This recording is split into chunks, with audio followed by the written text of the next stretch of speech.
भाई आज हम बात करने वाले हैं शॉर्टिंग की। और अगर आपको ये लग रहा होगा कि भाई ये बंदा एकदम से शॉर्टिंग की क्यों बात कर रहा है, ये शॉर्ट स्टॉक्स की क्यों बात कर रहा है, तो मैं आपको एक चीज़ दिखाना चाहता हूँ जो भी यूएस में हुई है। तो ये एक रेडिट पेज है जिसका नाम है वॉल स्ट्रीट बेट्स, और हम एक बंदे का अकाउंट देख रहे हैं। ठीक है, इस बंदे का आप टोटल प्रॉफिट देखो।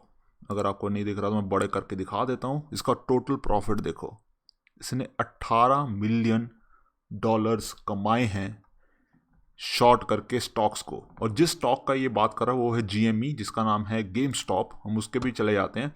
ये स्टार्टिंग में पहले $18 $15 इतने पे ट्रेड करता था ये स्टॉक। जब उसने शॉर्ट किया ये 347 पहुंच गया। आज के दिन ये 344 पे घूम रहा है, विच इज़ ऑलमोस्ट ऑलमोस्ट 1000% से ज़्यादा ऊपर चला गया ये।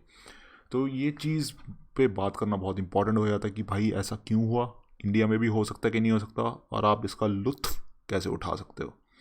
लेकिन उस पर जाने से पहले यार, मैं देख रहा हूँ कि आप बहुत लोग वीडियोस देख रहे हो लेकिन सब्सक्राइब नहीं कर रहे, तो प्लीज़ सब्सक्राइट कर लो, फ्री है। और इससे मेरे को भी थोड़ा सा उत्साह होता है कि भाई वीडियोस बनाएं, मज़ेदार वीडियोस बनाएं, एंटरटेनिंग और इन्फॉर्मेटिव, राइट। तो टारगेट रखते हैं 10 सब्सक्राइबर का, ज़्यादा दूर नहीं है, सिर्फ 2 ही चाहिए, तो कर देना। वापस आते हैं, मैं ये सब का लिंक डिस्क्रिप्शन में डाल दूंगा ताकि आप भी खुद जाके पढ़ सको इसके बारे में क्या हुआ। ये बहुत ही एंटरटेनिंग स्टोरी है। मेरे हिसाब से तो सबको पता ही होगा फिलहाल, अभी तक इतना ज़्यादा पॉपुलर हो चुकी है ये, बट स्टिल हम इसकी बात करेंगे, राइट। तो पहले बात करते हैं कि होता क्या है, राइट। 2 तरीके हैं प्रॉफिट बनाने के, राइट। किसी भी चीज़ को ले लो आप, एक सेब को ले लो, एक कमोडिटी को ले लो, या फिर स्टॉक को ले लो।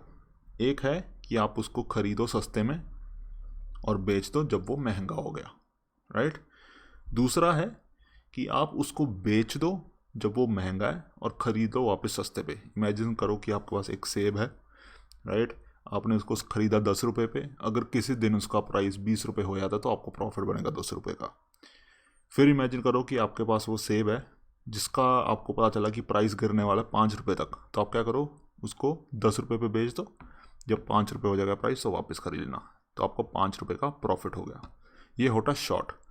जनरली इंडियन मार्केट्स में हम लॉन्ग करते हैं, राइट। लॉन्ग का मतलब होता है कि हम वेट करते हैं कि प्राइस ऊपर जाएगा, फिर हम बेच देंगे उसको।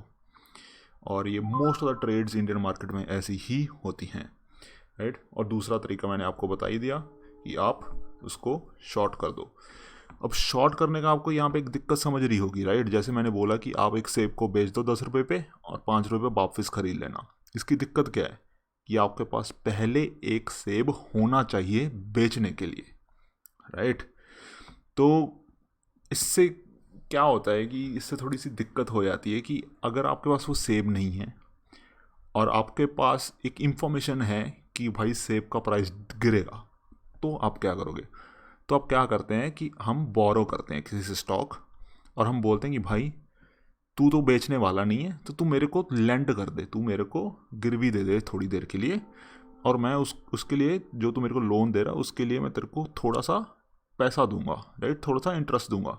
तेरे को कोई फ़र्क नहीं पड़ता, तू वैसे भी बेचने वाला नहीं था, और तेरा स्टॉक मैं तेरे को वैसे भी वापस करने वाला हूँ, और तेरे को थोड़ा सा मुनाफा भी हो जाएगा।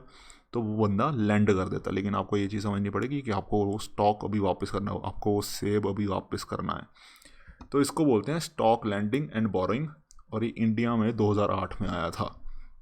ठीक है, अभी तक हम समझ चुके हैं कि इंडिया में स्टॉक का लैंडिंग एंड बोरोइंग आ चुका है। ठीक है, फिर कुछ चीज़ होती है कि राइट, अब आपने वो सेब ले तो लिया, किसी से बोरो तो कर लिया, राइट। वो सेटल कब करना है, वो वापस कब तक कर सकते हो। अगर आप एक ही दिन में, राइट, तो एक ट्रेडिंग सेशन होता है, राइट, सुबह मार्केट खुला शाम को बंद हुआ, अगर आप उसके बीच बीच में इंट्राडे में करते हो तो आपको वो सेब ऐसा बंदा शो भी नहीं करना कि मैंने किसी से उधार लिया है, राइट। इंट्राडे में आप शॉर्ट कर सकते हो without even borrowing the stocks, समझ रहे हो। अगर आपको उससे ज़्यादा करना है, अगर आपको लग रहा है कि भाई ये सेब का प्राइस एक दिन में नहीं 10-15 दिन में गिरेगा, यानी कि एक ट्रेडिंग सेशन से ज़्यादा लगेगा, तो आप जाओगे फ्यूचर्स एंड ऑप्शंस में। ठीक है। अब जो फ्यूचर एंड ऑप्शंस है इसके बारे में मैं ज़्यादा डेप्थ में नहीं जाऊंगा क्योंकि फिर ये 10 मिनट की जगह 10 दिन की वीडियो बन जाएगी। बट मैं इसका लिंक नीचे दूंगा, अगर आपको फिर भी ना समझ आए तो भाई कमेंट्स में प्यार से लिख देना, हम बढ़िया सी वीडियो बनाएंगे इस पर। बिकॉज जितना प्यार मेरे को फ्यूचर एंड ऑप्शंस से है ना, उतना प्यार मेरे को नॉर्मल स्टॉक मार्केट से नहीं है। मेरे को बहुत इंटरेस्टिंग लगता है और मैं अच्छे से समझा सकता हूँ आपको ये, ठीक है। तो फ्यूचर एंड ऑप्शंस हमारे लिए 2001 में आया था, ठीक है। और मैंने आपको बताया था कि भाई हमारा जो स्टॉक लेंडिंग एंड बोरिंग है वो आया 2008 में। तो बहुत बड़ा हेड स्टार्ट हो गया था, राइट। इनके पास बहुत बड़ा हेड स्टार्ट हो गया था, ये काफ़ी पॉपुलर हो चुका है। दूसरी बात, अगर आप फ्यूचर एंड ऑप्शंस में करते हो तो आपको लेवरेज दी जाती है, जिसका मतलब है कि आप जितने पैसे आपके हाथ में, जितने पैसे आपकी जेब में हैं, आप उससे ज़्यादा बड़ी पोजीशंस ले सकते हो, ठीक है। और तीसरी बात, जो फ्यूचर एंड ऑप्शंस थे थोड़ी देर पहले तक आप सिर्फ कैश से करते थे, जो कि ईजी हो जाता था, राइट। मतलब ज़्यादा आपको अकाउंट्स वाउंट्स की दिक्कत नहीं होती थी, लेकिन अभी आपको वो दिक्कत आ चुकी है। तो ये तो बस बताने के लिए कि फ्यूचर एंड ऑप्शन क्यों पॉपुलर है इतना। और जो आखिरी बात, फ्यूचर एंड ऑप्शंस क्यों यूज़ करते हैं मोस्ट ऑफ पीपल, वो है क्योंकि आप इसको ईजिली कैश में कन्वर्ट कर सकते हो। ये बहुत ज़्यादा लिक्विड होते हैं compare to lending and borrowing वाला शिट, राइट। जब आप मतलब लेंड आउट करते हो, बोरो करते हो, उससे ये काफ़ी ज़्यादा लिक्विड होते हैं। अब हम बात करते हैं कि आपको कब लेंडिंग और बोरोइंग करनी चाहिए, राइट। वो तब करनी चाहिए क्योंकि जो फ्यूचर एंड ऑप्शंस होते हैं ये एक लॉट साइज में आता है। ये IPO टाइप शिट होती है जिसमें लॉट साइज होता है और आपको लॉट्स के हिसाब से ही काम करना पड़ता है, राइट। लेट्स से कि आप लॉट है 10 का, लेकिन आपके पास पैसे हैं सिर्फ दो स्टॉक्स के साथ खेलने के, राइट। तो ये आपके लिए सही नहीं रहेगा, तो उस केस में आप लेंडिंग एंड बोरोइंग से ही जाओगे। दूसरी बात, ज़्यादा स्टॉक्स के फ्यूचर एंड ऑप्शंस अभी इस वक्त अवेलेबल नहीं है, राइट। तो अगर आपको कोई ऐसा स्टॉक शॉर्ट करना है, आपको एक ऐसे स्टॉक की इंफॉर्मेशन मिली है जिसका फ्यूचर एंड ऑप्शन एग्जिस्ट ही नहीं करता, तो क्या करोगे? तो आप लेंडिंग एंड बोरोइंग करके उसको शॉर्ट करोगे। तीसरी बात, तो जैसे मैंने बोला था ना कि अगर आप कोई स्टॉक ले लेते हो और आप उसको बेच देते हो और वापस ख़रीद लेते हो, अगर आप एक दिन में करते हो तो आपको बिल्कुल ही फ़र्क नहीं पड़ता कि आपने किसी से लिया भी था कि नहीं लिया था, राइट। अगर आप एक दिन से ज़्यादा करते हो तो आपको वो दिखाना पड़ेगा कि किससे लिया और किसको दिया, ठीक है। अगर आप इसको करते रहते हो तो बेसिकली बुक्स पे शो होना चाहिए, राइट। और कब वो बुक्स पे आएगा? अगर वो बुक्स पे इस एज लेट्स से कि आपने बोला कि ये स्टॉक का प्राइस तो भाई गिरेगा, लेकिन कुछ टाइम के लिए वो ऊपर गया लेकिन बाद में गिरा वो, तो आपको जब वो ऊपर गया, राइट, और नीचे गिरा, उतना टाइम आपको चाहिए, राइट। वो टाइम होता है कि आपके पास कितनी देर आप उस पोजीशन की वैलिडिटी है। अगर उससे कम है वैलिडिटी, रेट से वो ऊपर चला गया लेकिन आपको पता है कि ये नीचे जाएगा, तो आपको रोल ओवर करना पड़ेगा, यानी कि आपको अपनी पहली पोजीशन सेटल करनी पड़ेगी, नई पोजीशन लेनी पड़ेगी। और ये पोजीशन की जो वैलिडिटी है ये फ्यूचर एंड ऑप्शंस में सिर्फ 3 महीने की है, लेकिन लेंडिंग एंड बोरोइंग में 12 महीने की है, जो कि बहुत ज़्यादा है। मेरे हिसाब से कम होनी चाहिए, बट ठीक है। फिर होता है कि इससे एक फ़ायदा होता है कि लेट्स से कि आपके पास एक स्टॉक पर है, जब आप किसी को ये स्टॉक उधार पे दोगे, आपका स्टॉक आपके पास वापस आ जाएगा और आपको फालतू में कुछ ना करने के थोड़े से पैसे मिल रहे हैं, जो कि एक लेंडर के लिए एडिशनल इनकम बन जाता है, राइट। फिर हम आते हैं कि US मार्केट में कैसे शॉर्टिंग होती है। तो जो लेंडिंग एंड बोरिंग वाला सिस्टम है ना, ये थोड़ा सा नया है US मार्केट के लिए, और क्योंकि US का मार्केट है भी बहुत बड़ा, तो जो मोस्ट ऑफ द इनके हेज फंड्स हैं, राइट, वही शॉर्ट करते हैं और वो डायरेक्टली स्टॉक्स से शॉर्ट करते हैं without using future and option. हम इसकी भी बात करेंगे कि ऐसा क्यों करते हैं। जैसे हमने बात की कि इंडिया में तो लोग फ्यूचर एंड ऑप्शन से करते थे, लेकिन US में ये मोस्टली डायरेक्टली स्टॉक्स को शॉर्ट करते हैं। इसका रीज़न है कि हमारे यहाँ पे डिपॉजिटरीज होती हैं, NSDL और CDSL। तो जब आप लेट्स से किसी भी ब्रोकरेज के पास, ज़ेरोधा ले लो, राइट। अब ज़ेरोधा के पास आपने अकाउंट खोला और उसमें 2 रिलायंस के शेयर खरीद लिए, तो वो जो 2 रिलायंस के शेयर हैं उसका जो अकाउंट है वो ज़ेरोधा के पास नहीं, वो CDSL या NSDL के पास जाएगा। और किसी दिन ऐसा हो जाता है कि ज़ेरोधा बंद हो जाए, तो आपके अकाउंट में वो शेयर्स तब भी रहेंगे, क्योंकि CDSL या NSDL नहीं बंद हुआ, आपकी डिपॉजिटरी नहीं बंद हुई, आपका ब्रोकरेज बंद हुआ है। लेकिन यूएस में ऐसा नहीं है। यूएस में जो ब्रोकरेज है वही आपके स्टॉक्स का अकाउंट रखता है, और इनके एक सिस्टम को बोलते हैं बुक्स एंड रिकॉर्ड्स सिस्टम। तो इसका मतलब क्या है? इसका मतलब है कि अगर ब्रोकरेज चाहे तो वो लैंड कर सकता है। समझ रहे हो?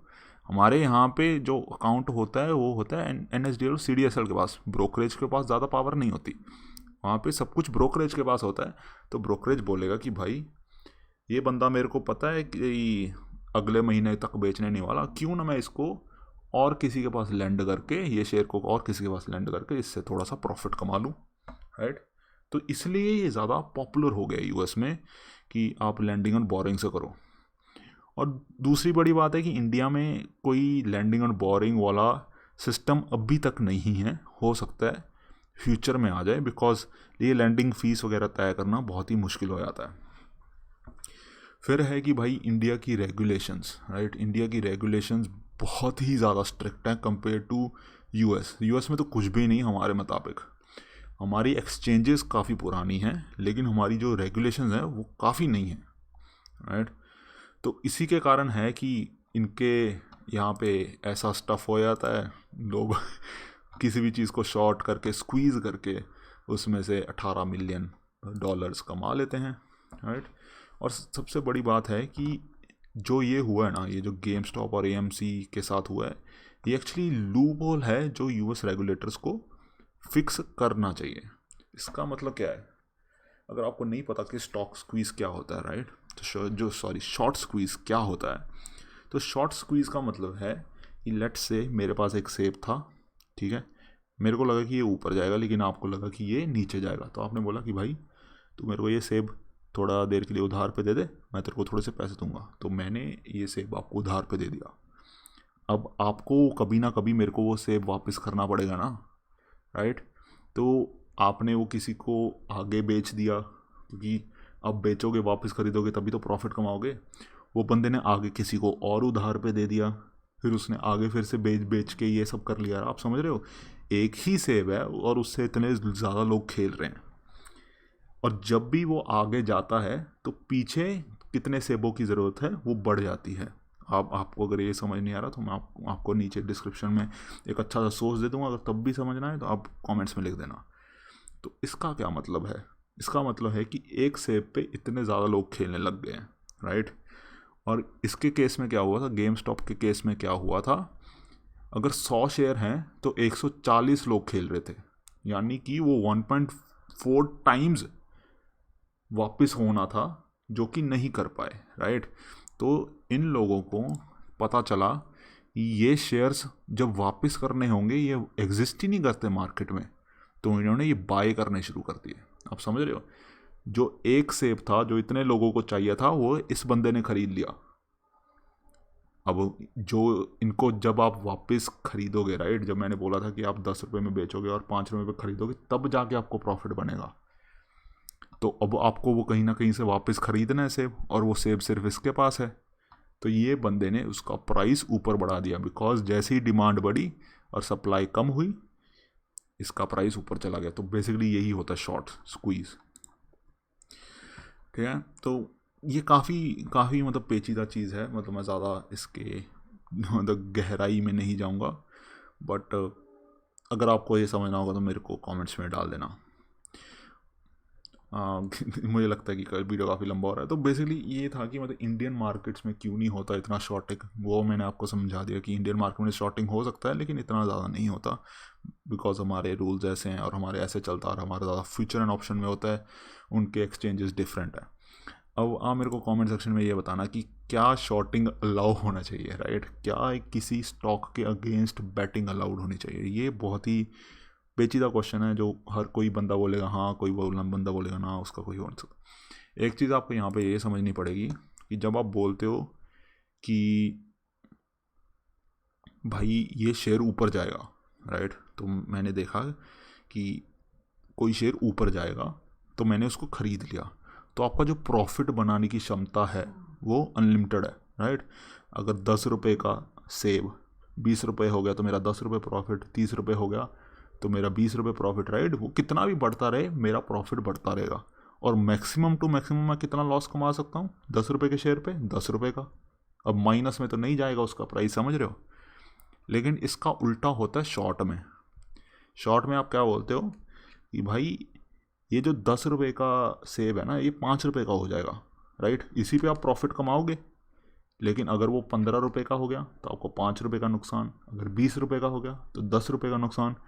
तो यहाँ पे आपका प्रॉफिट फिक्स हो जाता है लेकिन आपका लॉस अनलिमिटेड है। तो इसीलिए अगर आप में से कोई देख रहा है, वैसे तो आपको अपनी मर्जी करनी चाहिए, डिस्क्लेमर, बट मैं बोलूँगा कि शॉर्ट पोजीशंस एक उसी इंसान को लेनी चाहिए जिसको पहली बात तो डेयरिंग करनी हो मतलब हो कि भाई कुछ करना है आज, कुछ उखाड़ना है आज, और दूसरा आपके पास इंफॉर्मेशन सही हो और आप समझते हो मार्केट में कि कैसे शॉर्टिंग होती है, स्पेशली इंडियन मार्केट में। तो वैसे तो ये 2 स्लाइड्स का कोई लेना देना नहीं था, लेकिन मेरे को लगा कि डालना चाहिए कि आपको पता चले कि क्या हो रहा है। तो मैं जितने भी सोर्सेज हैं सबको डिस्क्रिप्शन में डाल दूंगा। कुछ भी चीज़ पे नहीं समझ आए तो मेरे को बता देना, मैं उस पर वीडियो बना दूंगा। और भाई आपको तो पता ही है क्या करना है, प्लीज़ सब्सक्राइब कर लेना। Cool, thank you.